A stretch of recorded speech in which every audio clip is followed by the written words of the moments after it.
Ladies and gentlemen, I would like to extend a heartfelt welcome to you and thank you for attending the seminar on Indo-Pacific Ocean Initiative and India-Japan cooperation in the Indo-Pacific. First, I would like to request His Excellency Mr. Sudi George, the Ambassador of India to Japan, to make opening remarks.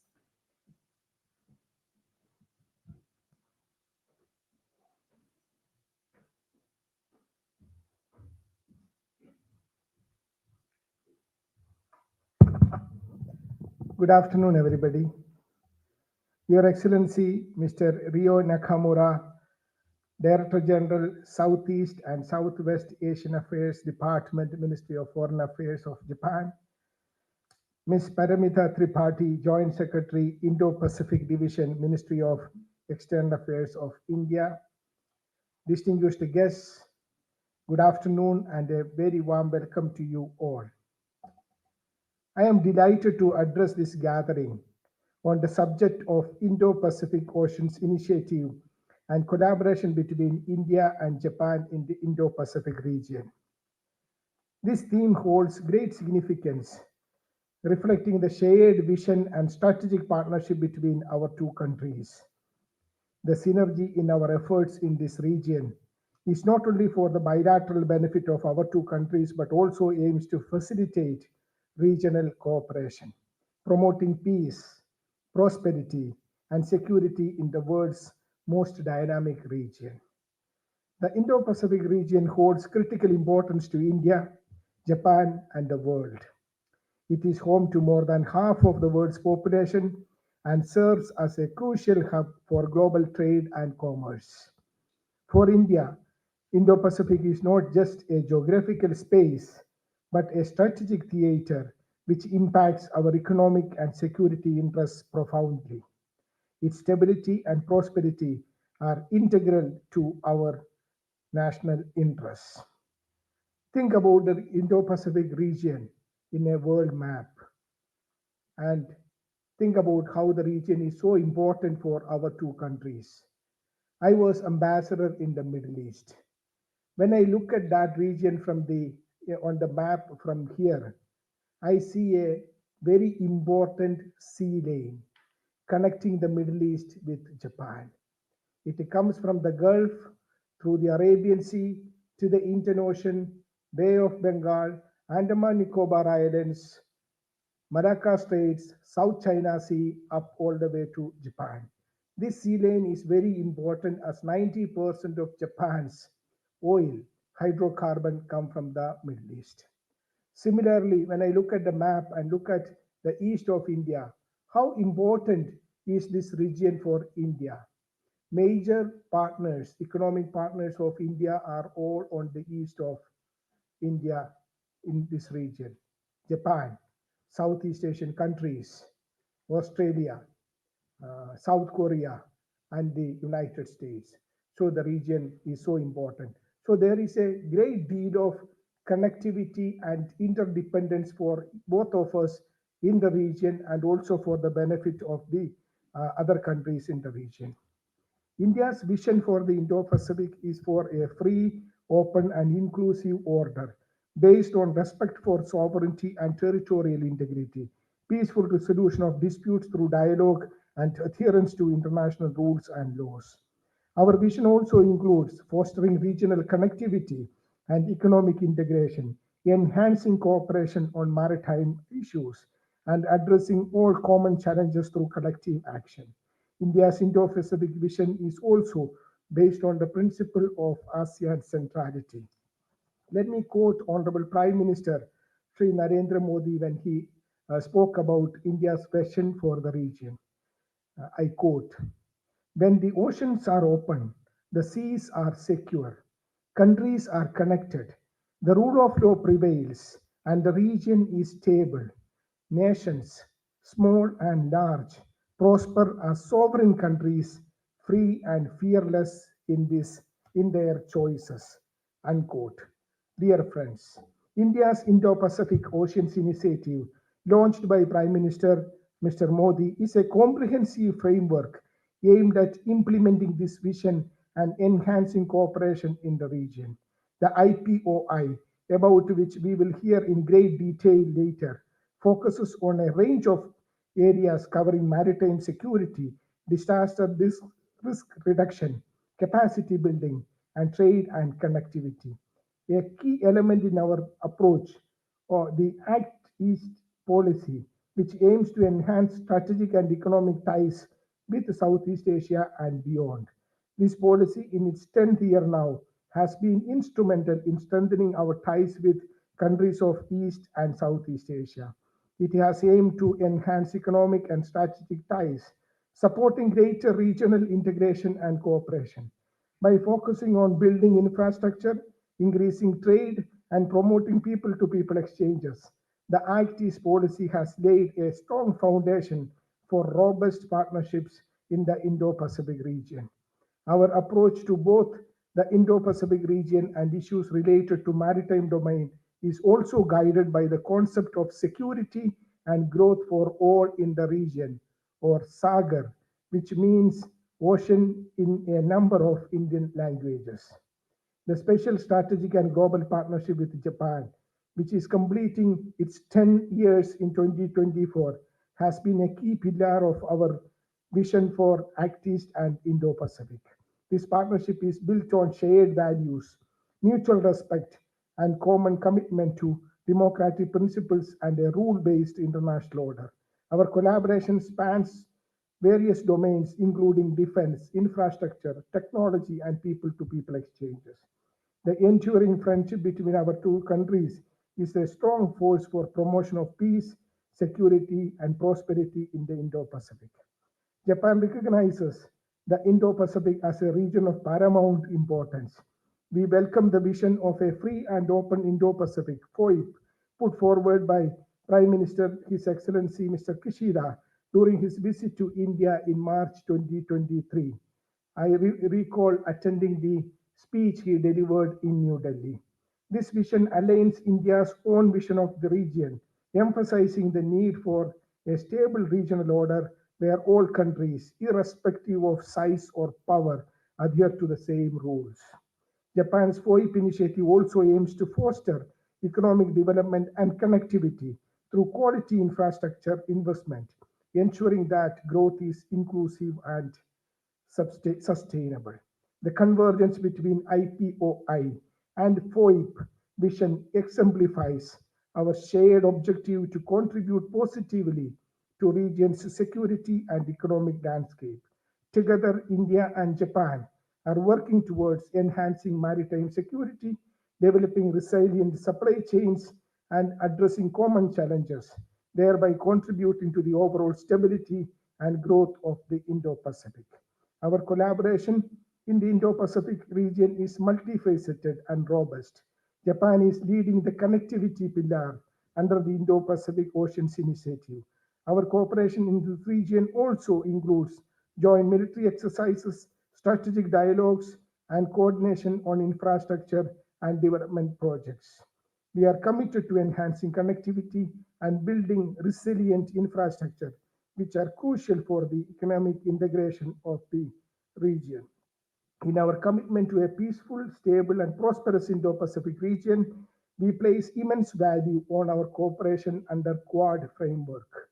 Our collaborative efforts within the Quad are guided by our democratic values and dedicated to ensuring a free and open Indo Pacific. Quad's constructive and positive agenda is enhancing our ability to address contemporary global challenges such as maritime security, cyber affairs, space, and critical and emerging technologies. The collaboration between India and Japan is critical to the realization of a free and open Indo Pacific. Both our countries will continue to strengthen our partnership and contribute positively to the region's future.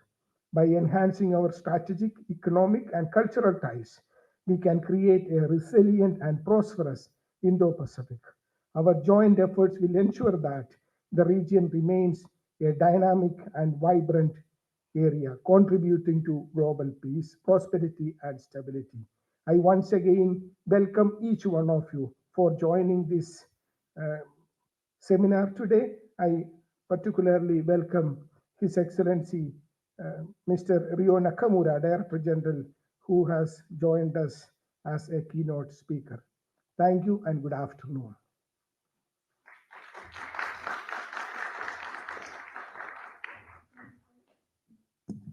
Thank you, sir.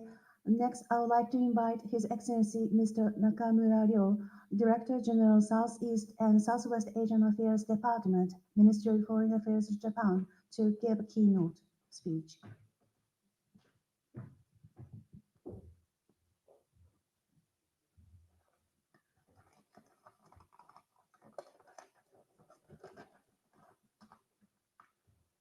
Excellency Ambassador Sivi George, Excellency Mrs. Paramita Tripathi, Joint Secretary of Indo-Pacific Division, Ministry of External Affairs in Delhi via internet. I would like to greet you also personally because I know you since our common term in Berlin. So I'm very excited to see you today. And distinguished guests, ladies and gentlemen, namaskar, konnichiwa, and a very good afternoon. Just as I was introduced right now, kindly, I'm Ryo Nakamura, Assistant Minister and Director General of Southeast and Southwest Asian Affairs Department at the Japanese Ministry of Foreign Affairs. And I would like to thank Ambassador George for inviting me to this very important seminar on Indo-Pacific Oceans Initiative of India and Japan-India cooperation in that region today. The word Indo-Pacific, which is coined comparatively recently, in the past 20 years maybe, is a region of growing geopolitical importance, which is connecting the areas of Asia, Middle East, Africa, and even Europe, as Ambassador George already mentioned. Amid the deepening divisions and conflicts in the international community, the notion, the concepts each of the countries have right now evolved. In case of India, it is the IPOI, is more important than ever to protect this region as a place where quite diverse nations can live and prosper together under such common principles like rule of law, free, being open, being equal, and to achieve the goal of bringing the international community closer together. So when we look more closer to the 7 pillars of the Indo-Pacific Ocean Initiative announced by Prime Minister Modi at the East Asia Summit in November 2019, was it, I think. We are proud to be the lead country in the trade, connectivity, and maritime transport pillar. As you know, Japan, has also promoted Indo-Pacific already for several years. We have been promoting the free and open Indo-Pacific, the FOIP, as a common vision, which hopefully would lead the international community toward cooperation. And the cooperation between Japan and India on Indo-Pacific is maybe kind of predetermined or predestinated, since our late Prime Minister Abe made a speech in Delhi at the time on two confluence of the two oceans. I today see the writer of the speech in front of me, but in any case, this is one of the biggest origins of our free and open Indo-Pacific.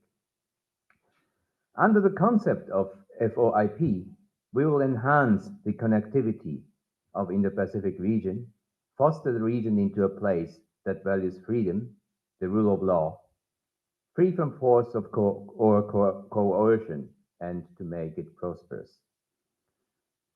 The new plan for free and open Indo-Pacific, announced during Prime Minister Kishida's visit to India in March 2022, uh, Ambassador George already mentioned it, sets forth a multi-layered connectivity as one of the new pillars of cooperation to promote the FOIP, and this concept is consistent with the trade connectivity and maritime transport concept, the already mentioned seventh pillar, in which Japan serves as a lead country in the IPOI. In particular, in the context of improving connectivity in the South Asian region, Prime Minister Kishida has advocated the Bay of Bengal Northeast India industrial value chain concept under the new FOIP plan. This is in line also with Prime Minister Modi's Act East policy. The government of Japan is making tangible efforts to strengthen connectivity across Southeast Asia, South Asia, and as far as to Africa and to the Pacific Islands region, and will continue to work closely with like-minded countries, especially with India. Please allow me here to introduce to you some of the concrete examples of our efforts to strengthen the connectivity in the region. The Japan International Cooperation Agency is currently implementing a number of connectivity projects in northeastern India and Bangladesh. In the area of connectivity, the total distance of national highways supported by JICA in northeastern India exceeds 750 kilometers. The project includes a crossroads to the Sabroom border in the state of Tripura and the Dalki border in the state of Meghalaya, and is expected to become a center of cross-border logistics from northeastern India to Bangladesh when completed. In Bangladesh, we are constructing the Matarbari Deepwater Port, which is expected to be commercially operational in 3 years, in 2027. Along with the operationalization of Matarbari Port, the road construction between Ramgarh and Barayarhat has been completed to connect Dhaka, the capital city of Bangladesh, and further to the northeastern part of India. And now the main road between Chattogram or Chittagong and Cox's Bazar, which should be completed by 2032.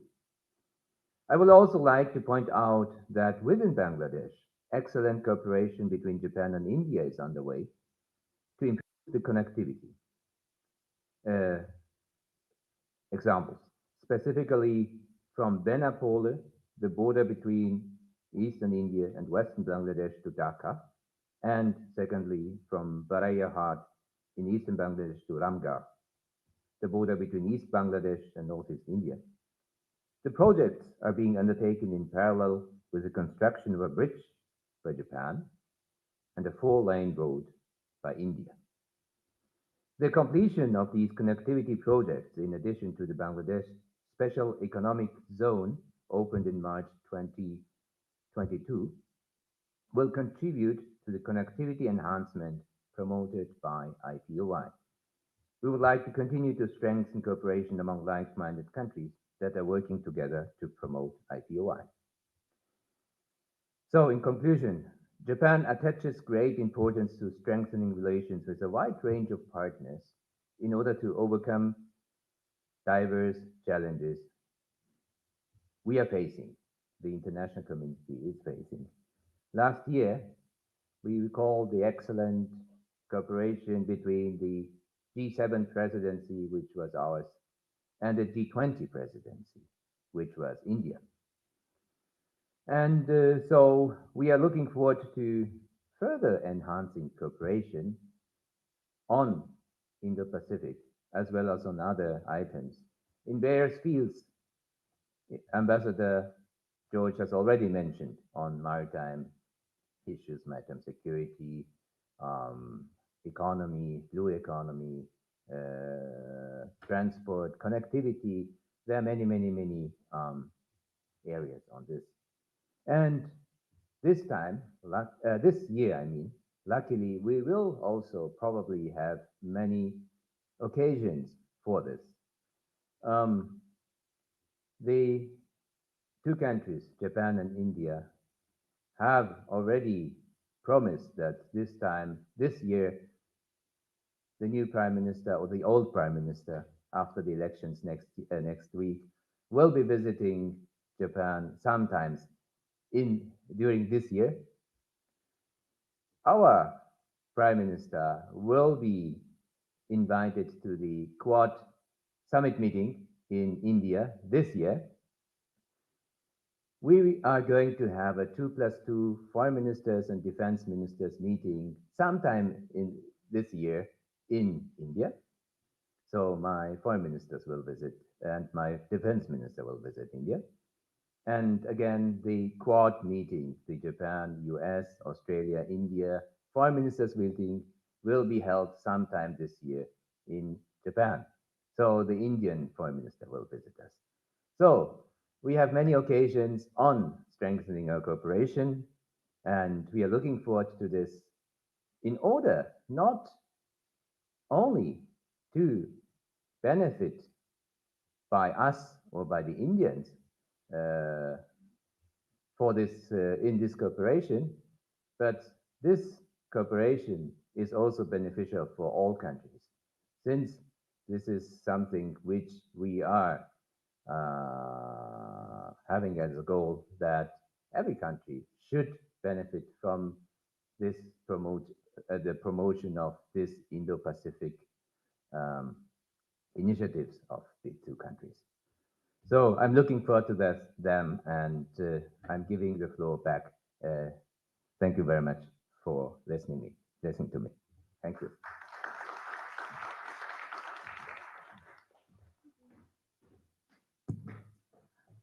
Thank you, Mr. Nakamura. And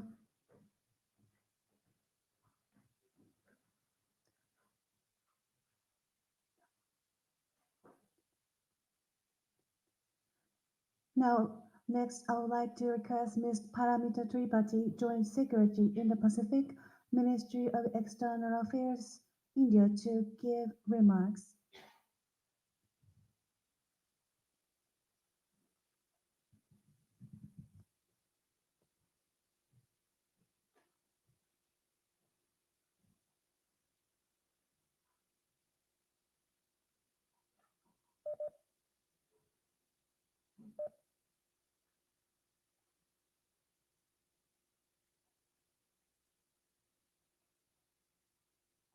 I think I heard that I can start, although I cannot see anything. I hope it is the right moment. So, His Excellency Ambassador Sibi George, sir, Ambassador of India to Japan, His Excellency Ambassador Nakamura Ryo-san, Director General Southwest Asian Affairs Department, Ministry of Foreign Affairs of Japan, Excellencies, ladies and gentlemen, Namaskar, Konnichiwa, good evening. I thank Ambassador Sibi George for this timely and important discussion on the Indo-Pacific Oceans Initiative and the significance of cooperation between India and Japan, especially in the Indo-Pacific. Being the last speaker among such illustrious previous speakers, it has the pitfall of sounding quite repetitive, but I will go on anyway. Although I am in Delhi at this moment, in my mind and spirit, I am with you all in this beautiful auditorium and embassy building where I have spent a lot of time more than a decade back. I have divided my remarks into four segments today. Firstly, I will dwell on the significance of the Indo Pacific region and India's vision for Indo-Pacific. Following that, I will try to elucidate the Indo-Pacific Oceans Initiative, the IPOI, and its progress to date. Third, I will uh, explain the collaborative efforts we are fostering with Japan and other partners to shape a thriving and secure future for this region. And finally, I would attempt to outline the scope for future cooperation and the opportunities that lie ahead. Excellencies, ladies and gentlemen, we are all aware that the strong foundation of our bilateral relationship is reflected in our shared commitment to promote a vision of a free, open, inclusive, and secure Indo Pacific. Our views are increasingly being shared by other key partners. We are all witness to the Indo Pacific region emerging as the most geopolitically dynamic and active, economically vibrant, and strategically critical area of the world. Its significance is based on the fact that it is home to over 64% of the world's population and accounts for 62% of global GDP. The region's sea lanes, passing through critical choke points like the Straits of Malacca, Hormuz, Bab el Mandeb, and the Suez Canal, are the arteries of global commerce, carrying significant portions of the world's maritime trade. For India, Indo Pacific, in its widest sense, is reflective of its growing global trade and economic engagement, its increasing geopolitical, and overall its growing global significance. The growing significance of Indo Pacific mirrors India's growth and emergence as the fifth largest economy. Development of its infrastructure, including roads, ports, airports, flagship programs, including Make in India, Digital India, and Skill India, and our efforts at becoming a manufacturing hub, including for technology products. The Indo Pacific is also reflective of our increasing focus. We today do much more business to the east of India than we did to the west of India historically. Many of our key partners, trade, economic, or strategic, are now in the east. One of the main challenges in the Indo Pacific region is to navigate geostrategic competition and power dynamics that affect the stability of the region. India's Indo Pacific vision has evolved as a natural progression of our Look East and then the Act East policy, and further the Sagar Doctrine, the security and growth for all in the region, that was articulated by Prime Minister Sri Narendra Modi in 2015. As Prime Minister Modi said at the Shangri-La Dialogue in 2018, and I quote, India stands for a free, open, inclusive Indo Pacific region which embraces us all in a common pursuit of progress and prosperity. Our vision for the Indo Pacific emphasizes respect for sovereignty, peaceful resolution of disputes, and adherence to international laws, particularly the UNCLOS 1982. Now, moving on to the Indo Pacific Oceans Initiative and its progress. In 2018, at the 14th East Asia Summit, Prime Minister Sri Narendra Modi enunciated the IPOI as a collaborative framework to take forward this strategic vision and foster practical cooperation among Indian and Pacific Ocean littoral states, island nations, and landlocked countries. The IPOI is characterized by its openness and non treaty based approach. It leverages existing regional cooperation architectures and mechanisms. The strength of IPOI lies in the approach of cooperation among like minded partners, avoiding the creation of new institutional frameworks. Instead, it relies on established regional structures such as the ASEAN led East Asia Summit, the Quad, the Indian Ocean Rim Association, the Indian Ocean Commission, the Indian Ocean Naval Symposium, and the Pacific Islands Forum. The principle of IPOI is to be structurally light but heavy on cooperation. Currently, there is no single regional architecture that encompasses the entire Indo Pacific. The ultimate goal of IPOI is to develop the capacity to seamlessly integrate these various platforms and have a multiplier effect of delivering meaningful and coordinated outcomes across the Indo Pacific region. IPOI is structured around 7 pillars, each focusing on different aspects of maritime cooperation. Pillar 1 on maritime security addresses traditional and non traditional security challenges, including piracy, trafficking, and maritime domain awareness. The goal is to ensure a safe and secure maritime environment that supports economic activities and regional stability. The next two pillars, 2 and 3, on maritime ecology and maritime resources, are about protecting the marine environment, combating marine pollution, and addressing climate change impacts, sustainable management of marine resources, including fisheries and seabed mining. The fourth pillar on capacity building and resource sharing aims to enhance the capabilities of small island states to safeguard their maritime resources. Efforts include training coast guards, developing legal skills, and building systems to manage maritime trade controls and blue economy initiatives.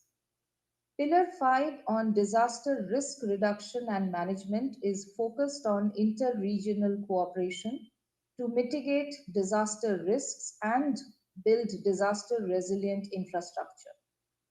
Given the vulnerability of the Indo-Pacific region to adverse weather events, this pillar is crucial for regional stability and resilience. The sixth pillar on science, technology, and academic cooperation is aimed at advancing scientific research and technology cooperation in the maritime domain. And the seventh pillar, as all of us know, is on trade, connectivity, and maritime transport, and that is on simplifying maritime trade, enhancing connectivity, and improving maritime transport and quality. Excellencies, ladies and gentlemen, I am happy to convey that IPOI has made substantial progress since its inception in 2019. We have active participation of 12 countries now, each taking leadership roles in various pillars of the IPOI. Australia's leadership on maritime ecology, India and UK on maritime security, and the co leadership of France and Indonesia on maritime resources have sent strong signals of the effectiveness of the IPOI. Italy has joined Singapore in leading the science and technology pillar, while Germany has taken the helm in capacity building and resource sharing pillar. The United States and Japan co lead the trade connectivity and maritime transport pillar, and India leads the disaster reduction and risk management pillar. Earlier this year, Thailand and Greece have come on board the IPOI. Thailand has announced its co leadership of the maritime ecology pillar with Australia. There is also growing interest from like minded countries across East Asia, Southeast Asia, and Europe to join the IPOI. This progress in IPOI is reflective of strengthening of the bond among nations committed to the stability, security, and sustenance of the two oceans through practical project based cooperation. Moving forward, I am confident that there will be projects and initiatives under the IPOI, while at the same time, greater synergy will be established with other regional bodies such as ASEAN, PIF, and IORA. Ladies and gentlemen, next let us look into the cooperation that exists between India and Japan in the region. Much has been said about it already, and I am maybe not the right person, but let me at least try to do that. India and Japan, as two major Indo Pacific nations, share deep rooted values, histories, and interests. Both nations have a significant stake in ensuring peace, security, and prosperity of the Indo Pacific region and are poised to play responsible roles that meet contemporary challenges.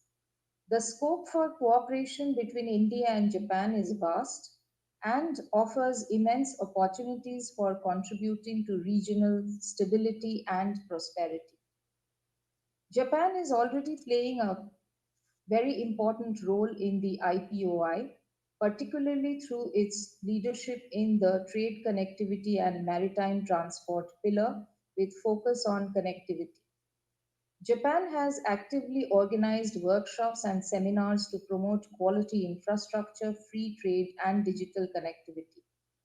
Japan has also proposed initiatives like the Bay of Bengal Northeast India Industrial Value Chain concept. We welcome cooperation under the Act East Forum, wherein both our countries coordinate development activities in the northeast region of India. Additionally, Japan's efforts in infrastructure development under the pillar of multi layered connectivity of free and open Indo Pacific, announced by Prime Minister Kishida in March 2023, highlight its dedication to fostering seamless trade and transportation networks across the Indo Pacific, contributing significantly to the region's stability and prosperity.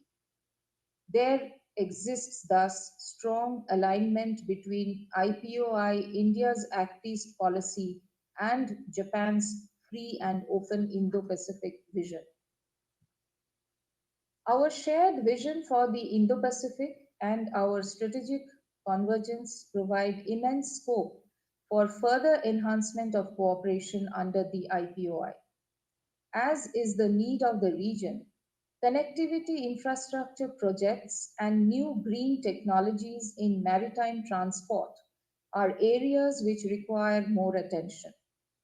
Green shipping and developing green ports, including reducing GHG emissions and improving climate resilience of transport systems, are areas we could explore together.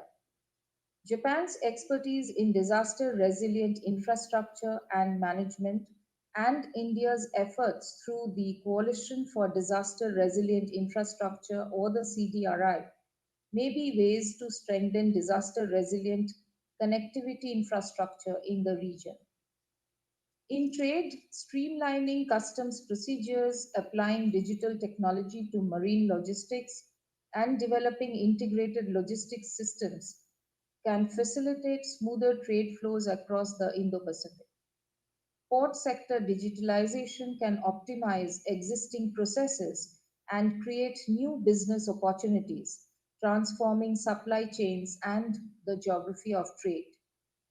We therefore look forward to enhanced cooperation with Japan and the US, our co leads under the seventh pillar of IPOI. I am certain that such collaboration would ensure positive outcomes of the region in tune with the objectives of IPOI. In conclusion, I would like to say that the world cannot afford to see the Indo Pacific unilaterally dominated by any single country. We can also agree that due to the complexity of maritime challenges in this vast region, no single nation can address these challenges alone. The challenges of expansionist tendencies and predatory economic practices underscore the need for a collaborative approach to ensure a rules based order in the Indo Pacific.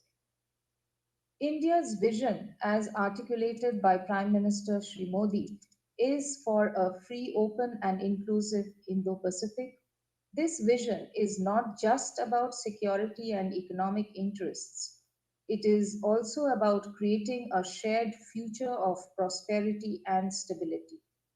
We look forward to Japan's continued support, cooperation, and active participation in realizing this vision.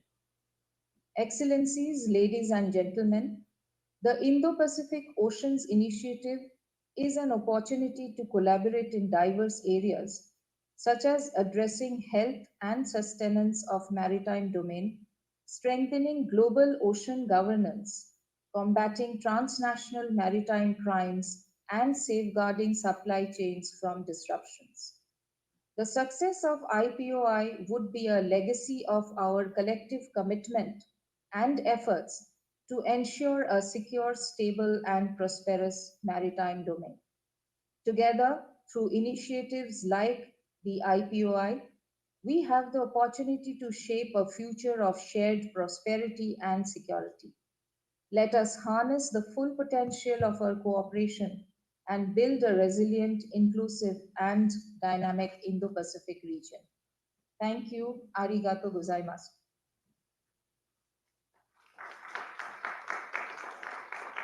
Thank you, Ms. Tripathi. With this, we conclude today's seminar on Indo-Pacific Oceans Initiative and India-Japan cooperation in the Indo-Pacific. It was such a pleasure to have your presence at this special seminar, and we hope to see you again at different occasions. We have Indian snacks available outside the hall. Please enjoy conversing and exchanging with other participants over spicy Indian food. Once again, thank you very much for your participation.